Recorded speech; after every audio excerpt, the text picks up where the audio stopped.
مثل القانون. يبقى الدساتير الغير مدونة الدستور الإنجليزي، الدساتير المدونة الرسمية الدستور الأمريكي. يبقى أجي أول نوع من أنواع الدساتير، مدونة وغير مدونة. مدونة الدستور الأمريكي، غير مدونة الدستور الإنجليزي.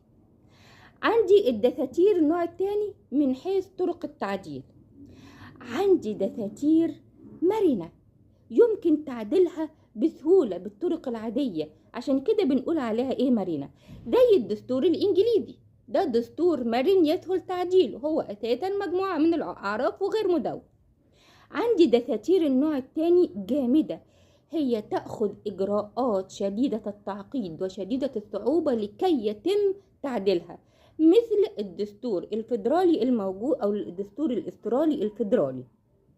يبقى أدي أنواع الدساتير، مدونة وغير مدونة، ومن حيث التعديل مرنة يدخل تعديلها وجامدة يصعب تعديلها. أدي أنواع الدساتير. طيب أساليب نشأة الدساتير، الدساتير دي نشأت إزاي؟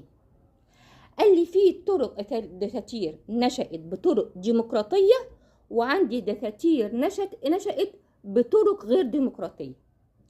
ايه هي الدساتير الديمقراطية؟ قال لي عندي نوعين من الدساتير الديمقراطية. أول نوع اسمه الجمعية النيابية التأسيسية، يعني بيقوم الشعب بانتخاب ممثلين ليه، بينتخب هو مجموعة من الناس بيمثلوه علشان يصيغوا القانون، ويتم تطبيق هذا القانون فور النفاذ من كتابته. خلاص أنا يا شعب جبت ناس قلت لهم اكتبوا لي القوانين الدستور بتاعي، تو ما يخلصوا كتابة القانون ده يطبق هذا القانون. ده اللي بقول عليه الجمعية النيابية التأسيسية، يعني الشعب أناب من يكتب عنه الدستور. ادي اول طريقة من الطرق الديمقراطية.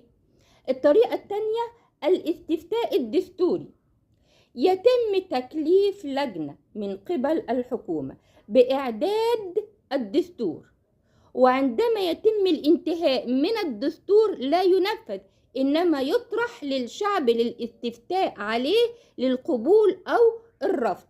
عشان كده بنقول عليه الاستفتاء الدستوري. عشان كده لما يجي سؤال يقول لي قد يكون أحيانا للشعب إنه يرفض أو يقبل القانون، تمثل هذه العبارة أحد أنواع الدساتير. يقولك الجمعية التأسيسية النيابية ولا الاستفتاء الدستوري؟ هنا يبقى الاستفتاء الدستوري. يبقى أنا كده عرفت أنواع القوانين الدساتير من حيث النشأة. عندي